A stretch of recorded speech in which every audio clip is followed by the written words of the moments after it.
I'm gonna say right that I think that the best characters are all the Fire Nation characters. Yes, yes. I have to say they are so good, compared to like Aang and Katara. correct. Yeah. Like their chemistry, like it's like drastic difference,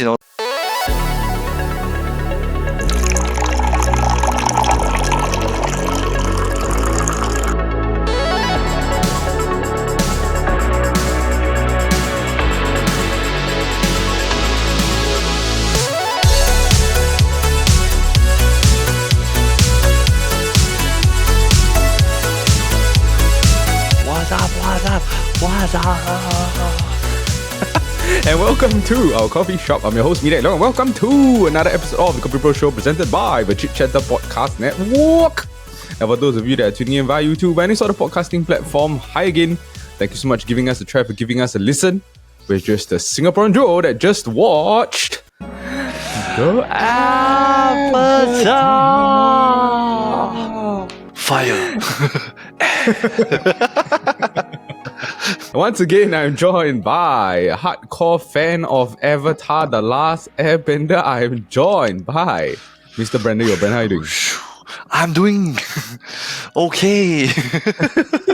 I did not know this beforehand, right? Because when we came up with the decision to come up with to review the live action show, I didn't know that you were like a huge fan of the original anime, the animation. Yeah. I believe my entire family is like my sister, me, Amanda. We are all quite relatively huge fans of the original Avatar because I felt like it was the first like cartoon that was like really for teenagers. Like it's deeper. So even your wife watched it, and she's not like an anime person when growing up, right? Correct? Yeah. She's not. Because when I was growing up, it was really like weekly. There's one new episode that comes out every week, right? Because it was a brand new series, ma.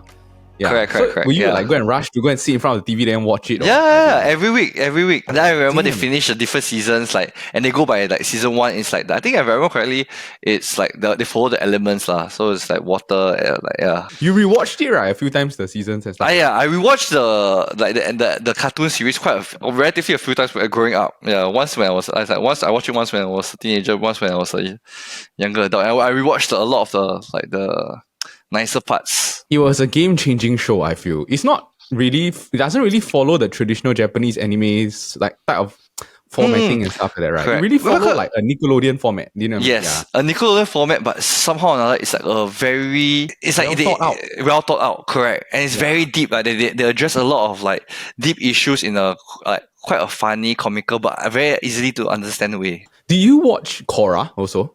Yeah, I did, but I didn't like it at all.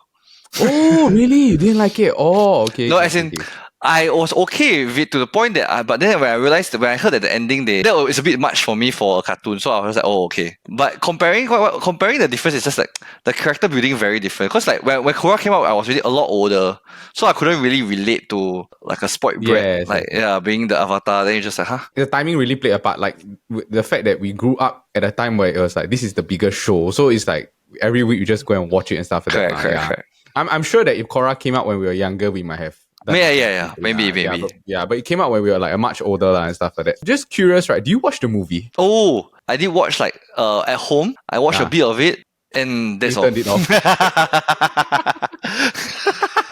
I was like, what is this shit? And the funny thing was, right, it's like everyone was saying, oh, it's like in the hands of M. Night Shyamalan. I'm like, that's not a good thing,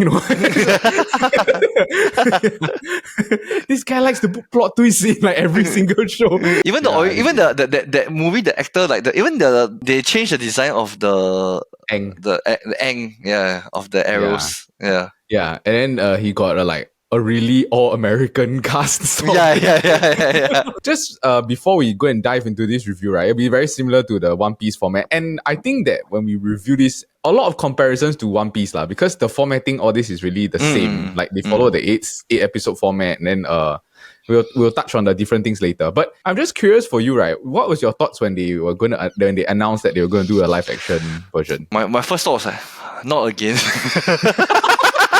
Not this shit again. But then I was a bit hopeful because I sort of like but dislike One Piece the live action. So it's like but I hope they learn from One Piece and improve on the certain things that they did wrong for One Piece. Yeah, I was okay, but I was leaning more to the disliking the One Piece. But I it's very nostalgic. I remember I really like the set designs and everything, but it's really a bad, it's like what you say, it's such a big waste that they wasted so much. So I was hoping that they learn from that, and for this one, right, it's again nostalgia. It's like, but I don't want it to just be nostalgia. I want it to be like amazing, you know? Yeah. For me, I was not really a huge fan of the show, but I watched it a lot. Like whenever it's on TV, I'll just like sit down and watch. So I guess in that way, I will go in more fresh, and then after that, you can come in from your perspective, which is more, you're gonna be like reviewing this more. In comparison to the anime show lah. Okay, are you ready to bend all elements? Let's get right into the episode. Let's go. Let's get right into the episode. Alright, this is also going to be somewhat of a spoiler-free review. We will try our best lah, but if we feel that we have to talk about certain plot elements or whatever, then okay lah, we'll discuss it. 5 main discussion headers that we'll be talking about. Number 1 is the world building, which is the set design, the visual effects, and how it compares to the anime.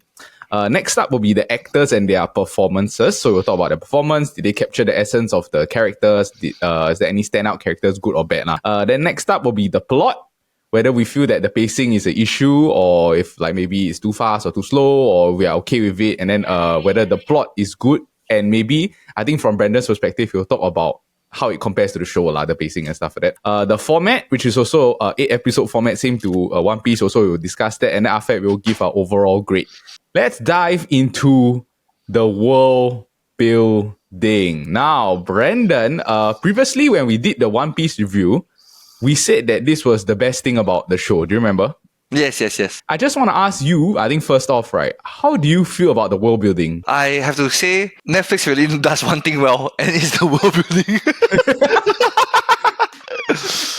Honestly, again, right, like for this show, right, this is also the number 1 for me. It's very sad to say. Like I was a bit, why can't they just change certain things? But they did, of course, improve. I felt like this was a better than their adaptation of One Piece. For this one, again, for the kingdom building, for the world building, for this one, right, I really love like even when you see the air temples, right, you're just like, wow. Yes, I was gonna say it really looks like like, but it's in real life. And someone it's not like a picture to picture. You know? It's similar, but like it's like all the fine details, and you just like, oh my god! So you pause for a second, you just like, damn. When I was young, right, I imagine it to be roughly exactly like this, or this to the point that this feels so much more magical than I imagine it to be. Remember, yes. And I was gonna say, right, that like even when they dive into like they go into the castles or they go into like the certain buildings or this, right, I was looking at like the way that they design the walls, or like when they enter the cave, how they design the caves and stuff like that, and the fantasy elements of it. I was like, wow, they really put in so much like effort into like putting every small detail. Yeah, even the Earth Kingdom, which was very hard to do because it's like, you know, the sliding shit thing and all the tunnels. I'm just like, damn. I was like, damn. Your team is like your set design. I have. They really are the MVPs for all the shows. Yeah. So far, of the anime converted shows, right? They're like really the MVPs. The MVPs. Yeah. What do you think about the element stuff? Like the CGI. Yeah, the CGI stuff. Because I think, right, in comparison to One Piece, right, this show, it relies on CGI more. So like even the world building, right, you can tell that there are like some practical sets, but most of the elements are like CGI, like backgrounds and like the stuff like that. But what do you think about maybe specifically the bending of the elements? Because that is a huge part of the show. You know what I mean? Yeah. It's really like every small thing was done quite well. There are some scenes where like it's like, huh? You did boom, one rock. It's like, what the hell is this? Like in the show, in the anime, right, it's a huge ass like triangle that is like bigger than 3 people, right? But boom, one rock about the size of like like a head. I'm just like, no, you don't do that shit for this. but majority, especially even I felt like they started the show very well. Like when the rock like split up and all the fire and everything. I felt like they introduced the elements quite well. But then along the way, I believe I like honestly I can understand because it's a bit too much. I feel it's maybe a bit much because like there's so many CGI they have to do, right? There's certain small of the smaller fights, right? They're unable to do the like the wow, then boom, the huge ass rock come out. No, I don't think they're able to do that lah. But I would say it's a lot of for the main characters they did it well. Like towards the end, right, when they do the huge stuff, right, then you can tell it's like okay, they put the budget or like the yes, budget is like at the end lah. Yeah. At the first few episodes, right, there are times that you'll notice like, okay, this does look a bit like computer graphic. Correct. And I noticed this specifically, right? I feel that they do like the earth bending, the fire bending, and the water bending, right? Most cases, I feel that they look great. I think that the air bending is the one that I feel that it looks a bit shoddy sometimes. Yeah. Because but I can understand that as well because like airbending is the one where it's the hardest to CGI because it's like I was gonna say, because actually technically you can't see air. It's like by right you're not able to see it. So like like in anime they can of course give you the animation effects, but in live action by right you're not supposed to see anything at all. The air ball that Aang sits on, right? You can actually CGI it to the point where you can see it because it's like it's condensed air currents to the point that he can sit on it. So it has to be like you can actually see it. But they did it in a way that it's like you get a vague look of it, you know? Yeah. And I think also like in the anime, right? They have the luxury of like they can like shade it brown, like it's because it's collecting dust. Yes. Correct. But it's not an issue to the point where it's like, oh, hey, this like is bad or whatever. Yeah. It's okay. Yeah. It's just because we're also reviewing it, so we are being more like nitpicky with like smaller details lah. Yeah. What do you think about the animals CGI like APPA and like, I love. Yeah, I thought so too. I thought it was great. I thought it was like it's so good. Like the APPA, yeah. APPA really looks like, oh my gosh, this is a real life sky bison. In the snow, like he came out from the snow, then just and I was just like, damn. For me, right, there's one episode that sticks out, right? Is the forest. Then they all get lost in the forest. Yeah, bro, the level of like CGI detail that they put into like the owl, the fox, and then also like the creature that is like guarding the realm, right? The realm, realm, right? Correct. I was like, wow, it looks really damn good, like the way that they CGI everything else. Yeah, but honestly, this is like even for the CGI, there's very little things that you can nitpick on. It's just a small little things. Yeah, it's like you might notice that maybe the flying, like when they sit on APPA, it's like, okay, I can tell that this is green screen or like correct. Or when he's flying, it's like, okay, it's quite obvious that doesn't make sense. Yeah, but it's not glaring or anything like that. You can tell that they put in a lot of effort into like the whole show and stuff like that. So I'm not really gonna like knock it down. I think it's great, the CGI and the world building. Okay, now we're gonna move over to the actors and the performances.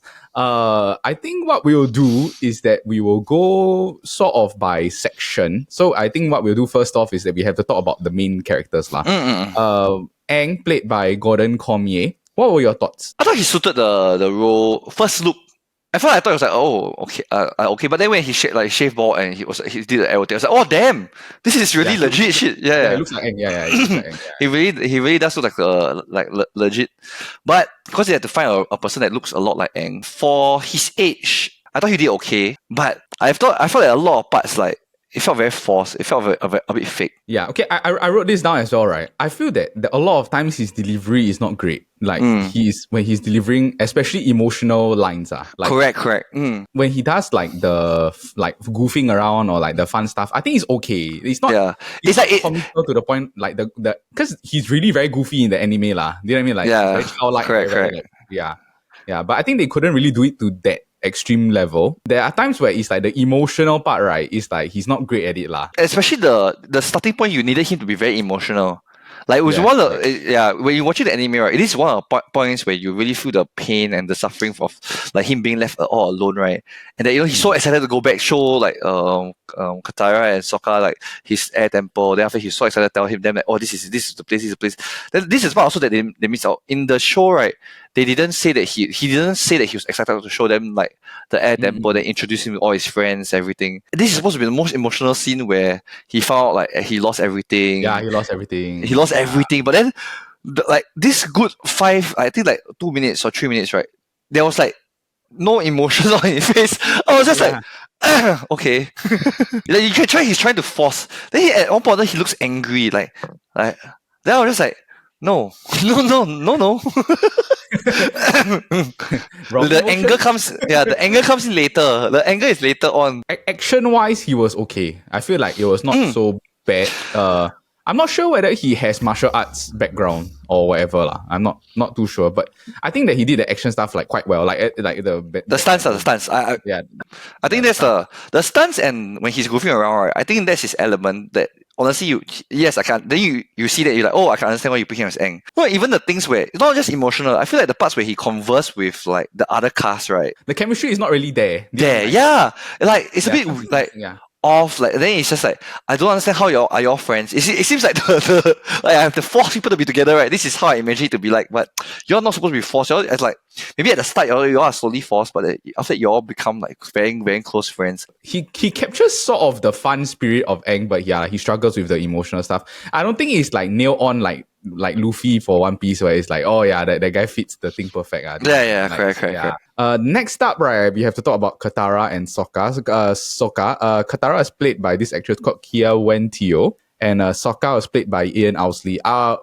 We can start with Katara first. I have two minds about this, right? She does look like Katara a bit. Yeah. I feel that she's not very good as an actress. Yeah. I feel like, as in I don't want to be harsh or whatever, right? But there are a lot of times where I feel that she's not emoting well, or there are times where I feel that she struggles with like line delivery or action stuff. So I feel that the fit doesn't really work now, but I feel that because it's already casted, they can't really change or anything like that. Correct. Yeah. No, I also feel that she's lucky. She's really lucky, right? Because the previous Katara sucks even more. Yeah. The M. Night Shyamalan the movie, The movie, like everybody hated that Katara so much, right? That this time they're like, oh my gosh, at least they got someone that looks like Katara. I feel like it's like somehow they still can't find the chemistry with the different actors and co-stars. She's not good at delivery. She's not like a witty actress. Not like what was the character's name in One Piece? The female actress, the female lead. Nami. That Nami girl, right, is like, okay, like she really can act. Yeah, got the sassiness. Even for her interaction with Sokka, right? You're the brother and sister, but somehow it just feels like a hi-bye friend acquaintance interaction. I'm just like, huh? She specifically, it feels at times that they are performing for like a school play or something like that. It doesn't feel very like you're a family. Like, correct. Yeah. I'm gonna like give her a chance that maybe like the second season like it'll be better, but overall I didn't think that she was a good casting decision lah. I just, apart from the fact that she looks like Katara, and I think you and I are in consensus with that. Sokka, what do you think? At first glance, right, I didn't like him. I didn't like him at first, but surprisingly he was a better he was the out of the three, right, he's honestly like the somehow like the he really fits, he acts the best, like I feel. Yeah. I think it's because he's older. So correct. It's like they can't do the extreme extent of the anime where he's like a goofy, like really like a comedic relief in the show, ma. Yeah, which I feel which is like again later we'll dive in this in the plot, right? Which takes away from his character development. Because Sokka's character development is one of like the nice part of the show. Yes, it's like you think he's a goofball, but then actually he's like more. There's more to him. Yeah, correct. Like he's an egoistical idiot, but then and he's funny, but and I think sometimes there's a lot of room for him to grow and like for him to learn that he like there's a bigger world out there. But I think that this actor, he did well within the means of the show. Like correct. It's like he knows that he can't really do like the full on comic stuff, right? So he was more sarcastic. Or like he's more self-deprecating and stuff like that, which I think that actually fits well with the way that they film the story. Correct. And he's funny also. And I feel like certain parts he delivered the lines very, very funny. Like when his interaction with the Kyoshi warrior girl.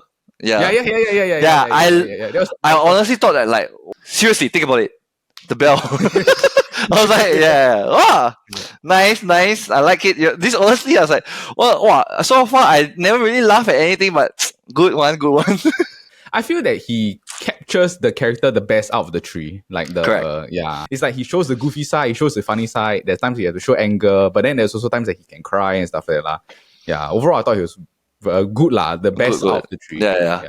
At first, when I thought they chose him, I thought they chose him for his head shape because his head shape really suits the like fit Sokka. Yeah. But like I said, have to give it to him because at the same time, it's because he's older. He probably went for more training, more lessons, and he has more experience compared to the other two. But he really is the surprising one. Like honestly, I thought that I would like Aang and Katara much more than I like Sokka. But then Sokka was really the first season. I really have to say, out of the three, he's really the best. Next up, we gotta talk about the opposition, the Fire Nation. Zuko. I'm gonna say right that I think that the best characters are all the Fire Nation characters. Yes, yes. I have to say, I have to say, I don't understand why they are sort of the main cast, but they are not like. I don't understand. Like, they are so good, compared to like. Yeah, they are so good compared to the Aang and Katara. Correct. Yeah. Like their chemistry, like it's like drastic difference. Like their chemistry level, they gel so well together. It feels damn natural.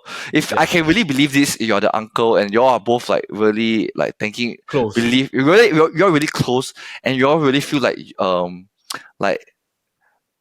you owe a lot to the other person. Not like they always say that I owe a lot to the other person. Like everything I have is owed to the other person. Then it's like it's a give and take thing. Because like then you just like really can feel. Then when they're sarcastic and when they're funny and when they're angry, it's just like it really like Then it's like when they have the next scene is then I was like, damn, this makes it even more awkward. Like, just like stop it. Yes, okay, well, we will start off with the main villain, which is of course Zuko. I gotta say, right, I felt that he was very good. This is the Dallas view. Like, maybe it's because we're comparing it to like the they are too. Yeah, but I feel that initially, I thought I was like, okay, he doesn't really look like the Zuko character. Correct. But the moment he starts to act, right, like talk and then stuff like that, and then the mannerisms, the vocal tone, and all this, I was like, oh, he's like really good at like he fits the role quite well. Like a very angry teenager.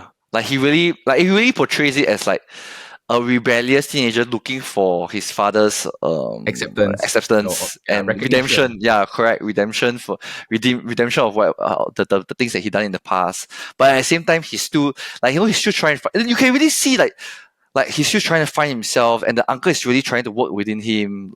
Yeah, and he's struggling. Like he's struggling, correct. And the uncle is really also struggling to want to helping him find his back to himself, not just looking at his father. And you can really actively see the uncle is really trying to be there for him. And their chemistry together, I really love their chemistry together. Yeah. The two of them, right, they just work so well together. Like it's just very natural. And there are a lot of emotional scenes together, the two of them, right? I was like, wow, this really hits hard. Like, do you know? Yeah, yes. It's like, wow, damn. Yeah. Then you go back to the, you think back to the emotional parts of the main cast, and you're like, what's happening? And I also think that they put in a lot of effort showing you the backstory of like the Zuko and stuff like that. By the episode 6 or whatever, right? Then you're like, okay, I understand like how why are you like this? Yeah, I understand why you are like this and why you're doing all this nonsense. But yeah, it's like you understand so fast. Yeah. I also we touched on it also, like the uncle Iroh, right? He was great. Like he was really very, very good. Like the actor that they picked, he brings a lot of humanity to the character of the Zuko lah. Yeah, so it's like correct. that he's And shout out to Kim's Convenience Store. Yes, Kim's Convenience Store. Paul Lee, the actor. Yeah, Paul Lee. Yeah. It's just like from the very start, you're just like, wow, what a great pick. So just like, what start? Yeah, and finally a character that matches up to the expectations. It's like, damn. This is exactly how I imagine like a lovable uncle who really trying his best, trying to be always trying to be a teacher to everybody. Like even when Aang like talks to him, like you don't understand, like, tells him that you just that you actually don't understand. Yeah, great casting. Yeah, I got all the tea I need. Okay, the next fire one, of course, is Ozai. I thought he was great also. Yeah. Wow. They call him Zaddy. Yeah, Zaddy. Zai the Zaddy. I thought and he really suits the role. He really makes the menacing. Like the first scene when he came out there, and then he burns the person alive. You're just like, damn. When I first saw him, I thought that he doesn't look menacing enough because he plays the good guy in Hawaii 5-0. So I always imagine he as a good guy. But then after when he came out, then with the beard, everything, I was like, wow, damn. Yeah. I like it. And there was that scene where he sort of like he had to fight his son, right? The Zuko. Yeah. Oh, yes. I thought that was like damn great. Like he felt insulted. Then after that, it's like you can tell like, oh, like he's very egotistical. Yes. He's very power hungry. Like Correct. it just felt very like natural and then it also felt like, oh, the Zuko's, I disappointed you, or like, do you know what I mean? Like their chemistry together. It's like, wow, shit. Top right is Azula, played by Elizabeth Yu. Oh, I thought okay, not exactly how I pictured the character. correct. Yeah. I feel like the one thing missing is Azula. The main point, like the main capture of Azula, right, is that she looks like quite pretty and everything, and looks quite perfect on the outside, right? But she is like has this crazy eyes about her. Like, there's this craziness about her. You know? Yeah, like but I or something like that. yeah, correct. And I feel like the this actress is missing that. Like she really looks like a very nice girl acting as a evil girl. Yes, I was gonna say, right. Actually, I feel this girl, right, Elizabeth Yu, she might have been good for Katara, but I don't know. Katara or any of the other, actually even for Ty Lee or like the other girl, she also can suits like her face suits like that role as well. Yeah, but I thought this Azula Elizabeth Yu, I think also because like the second season will feature her more, but in this one it was just okay. Yeah, she has some work to do to appear to have that moment where, because it's the same as the anime. The first season she still looks quite normal, but you can tell like she's a bit like very temperamental, like no, a bit temperamental, but not into the crazy level yet. But like season 2, season 3, season 4, you can see her like getting like more and more crazy. So it's like if she can manage to do that, right, I'll be very impressed. Like you said, right, it's really a look thing. It's like the Gone Girl. It's the Gone Girl look. You know, like in Gone Girl, you see the eyes, you're just like, damn. Like the Glory, the villain, like yes. The last one, right, that I want to say in the Fire Nation, right, I thought this guy was great. Is the Commander Zhao. Okay. Yes. Yeah, he's played by Ken Leong, right? Ken Leong is this actor, right? I always see him in like certain stuff. Like I always see him like, hey, you're in this one or like something like that. But I thought he was good, like the whole show lah. And then he's like he pops up here, then does well. Then after he goes, seasoned actor lah. Yeah. The chemistry match, like again, it's like he really pulls off the fact that he's supposed to be like damn annoying. You know, like even as like you're in the villains, when you're watching the villains, right, he's the most annoying out of all the Fire Nation. Then when like Zuko and the uncle together.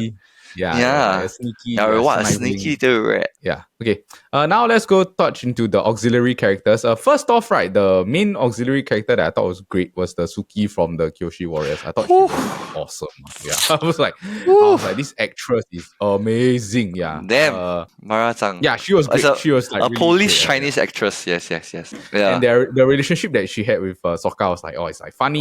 It's also cute, and it felt very natural. Like it started from her being curious. And it started from her being like a bit not very impressed. Then after she became a bit curious. Standoffish. Then after she became a bit curious. Then from the curiosity, she wants to find out more and more. Then she like hovers around him. Then she started teaching him. It's like a very, although it's a bit fast paced. Honestly, it's a bit fast paced. That episode. But it's understandable that you have to be fast paced. But for such a fast paced place, it felt so natural. They captured it in a short period of time lah. Very well, very very well. Even the part where, because all the way she's in makeup, then even the part where she removes her makeup, you're just like, whoa, she's pretty. Yeah, it's like, and that's the part in the show where, you know, all the way Sokka wasn't that like fine, so like whatever. But then after the makeup was like, and it's like, and it captured very well. Yeah. Before that, right, the main sort of auxiliary character was I don't know what's his name, but he was like Aang's mentor. The Mong Gyatso. Yeah, Mong Gyatso. Yeah. Lim K-Siu. Yep. He did a very, very good job, right? But Aang couldn't It's such a short period of time, you know? Like the emotions he put, right? Like and the flashback, right? I can imagine it if the Aang was a very good actor, right? I would be like, damn the pain. The next few sort of interesting characters, they have the Mechanist by Daniel Pudi. This guy, right, this actor Daniel Pudi, I always loved him in Community, which is another show. I thought he was good. I thought that the kid, what's the kid's name? The Tay. Teo. Teo. I can't remember his name. I thought both of them were just okay. And then also like Jet also was like an interesting interesting enough character. But and then after that is the King Boomy. What were your thoughts about that? I thought it was a bit awkward. Yeah, I thought it was awkward too. I don't know Because whether. of the kid. Yes, I don't know really. I really couldn't understand what the awkward was. It because of his acting? Because in the show, right, he's a bit crazy also. That's why they call it crazy movie. But at the same time, when I watched the show, it's just that he's crazy, but their chemistry was there.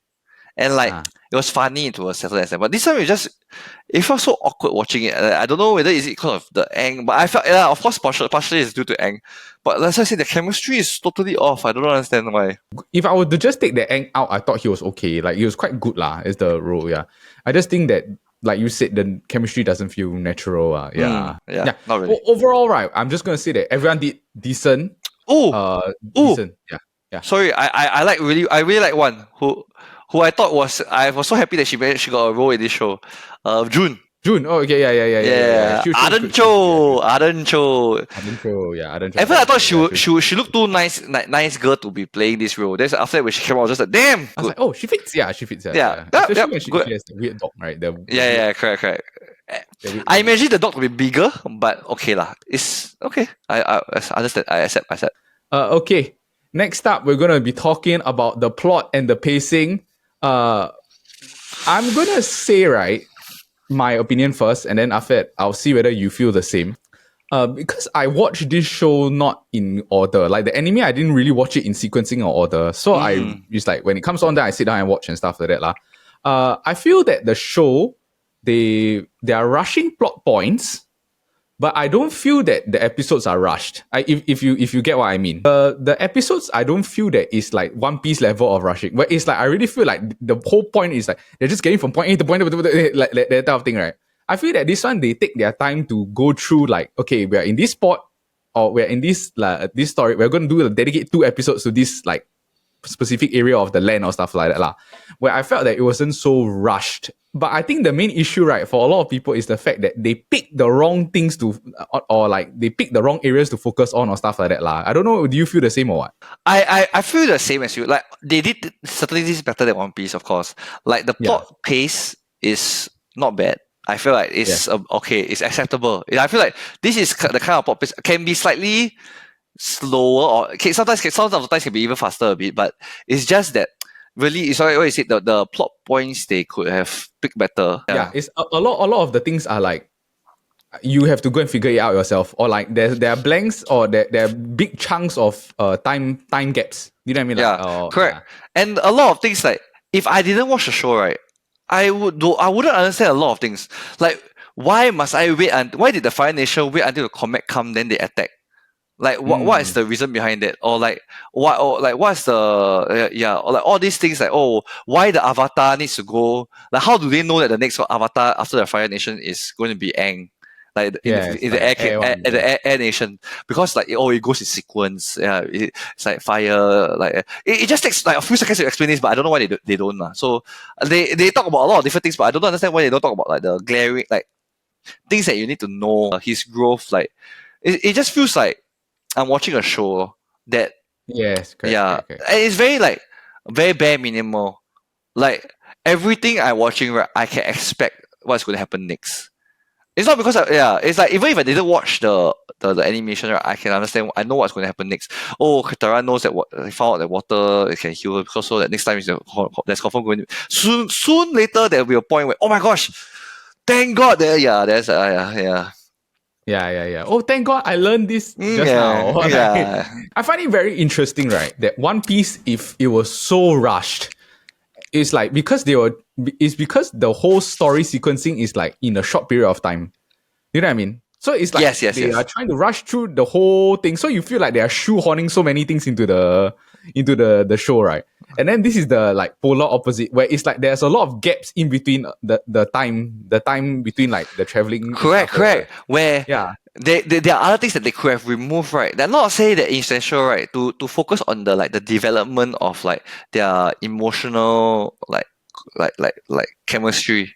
specifically for the main tree. Main tree, I think really. the Fire Nation, right? I'm okay with the way that they film most of their stuff because in that short amount of time, right, I got to understand everything that is like their motivations, their all this. Yeah. But I agree with you. It doesn't feel that way with the main three characters. Yeah. Especially as the main tree, right? They need these character development points, right? So that people can understand that, oh, yes, like this person is struggling with this, like, oh, wow, like insecurity, loneliness, then after that, like so on, so on, and so forth. Like, ego, this person has so much ego issue, this person is yeah. Okay, now we're going to talk about the formatting of the show. It's an 8-episode format similar to One Piece also. Each episode is about 1 hour. What do you think about the sort of like the formatting of the episodes? I liked it a lot better than One Piece. One Piece. I have to say. Yeah, because you feel that it's not as rushed as One Piece. Like Correct. Yeah. Like they knew like this one season 1, right? 8 episode. I'm just going to do this season 1. And season 1 really of course maybe you miss out certain things, right? But really can be done in one season. The main thing that I thought about, right, that I would probably try to do for the second season is that I think that they can shorten some of the episodes. Instead of 1 hour, right, it can be like 40 minutes, but you can do 12 episodes instead. So that they can cover more of the backs, like that they don't jump they don't jump time lapse too much. I feel like have more ground. Correct.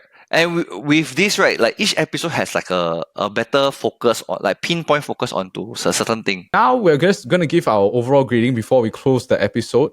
Brandon, what grade are you gonna give it? You know, let's do something, right?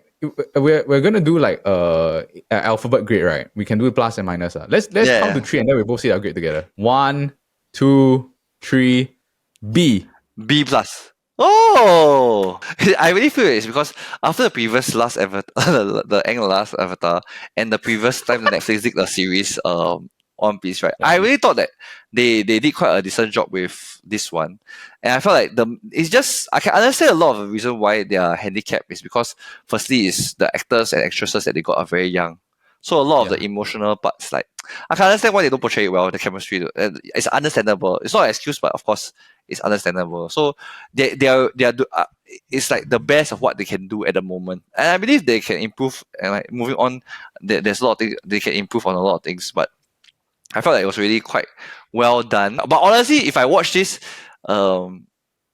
comparing to the original anime, right, I would have given it a much lower grade. But you're trying to just review it as objectively, right? Objectively, correct. Yeah. I it's interesting. I put it at a lower grade B. I think that I remember correctly, One Piece I gave it like a C plus or like a B minus. C. Where I felt that the main issue with that show is the pacing. The main issue for me in this one is the chemistry between the main leads. It just doesn't feel natural. But I think aside from that, most of the elements of the show, right, I feel like, okay, they got it. Like the CGI looks great. I think that most of the other actors, the auxiliary characters, they casted quite well. I love all of the Fire Nation stuff. The main issue is that I feel that to anchor the show, right, because we are going to be like linked to these characters for next like 3 or 4 seasons, right, I feel that the casting is not spot on for Aang and it's not spot on for Katara. Not to the level of like One Piece. Like One Piece, right, even though it has all these pacing issues, right, you feel like all the acting is like, they got all of the actors correct. Do you know what I mean? Yeah. True. Just to end it off, right, if you were going to compare this to the anime, what would you have given the grade? Oh, wow. This is bad. Because I love the anime. It's like from the first time you watch it, right, it's like you couldn't stop watching it. Then after that, it's like you felt like as a teenager you grow so much from watching it. But then this is like I'm watching a show. I'm just watching a show. I'm just curious, right? Would you, if not for the fact that we have to review, right, would you watch the second season? Okay I would. I would too. Hopefully, right, the best thing about this show is that you will like learn to like all of the characters, and then that way, if you want to learn more about the backstory, right, you can go and watch the animated show, which is now featured on Netflix also. I saw they put it on the Netflix also. Yeah. Okay. A good review. We have a B grading and a B plus grading. All right. That was our review for the live action version of Avatar: The Last Airbender. Get out of here. Oh, look at the time. The coffee shop is closing. But in the meantime, if you enjoyed the episode, please remember to give it a like, thumbs up, and subscribe. We have episodes that drops every Monday. But in the same time, also, if you're into football, we have the Football Kaki that drops every Wednesday. And also, if you're into fun and interesting game show formats, we have the SG Draft Podcast, our big podcast here at the Chit Chatter that drops every Friday. And also, if you're into fun and interesting knockout tournaments, we have our weekly knockout tournament that goes out on our Instagram every Monday to Thursday. It's a reoccurring knockout. And this week's tournament is going to be Best Nickelodeon Show, because, of course, Avatar was originally from Nickelodeon. Nick. Nickelodeon. Yeah. So if you're interested in that, we can head over to Instagram to go and vote every Monday to Thursday. All right, Brandon. Hopefully we will all enjoy The Last Airbender and it will get better in the future seasons. But in the meantime, remember, A kopi a day keeps your troubles away.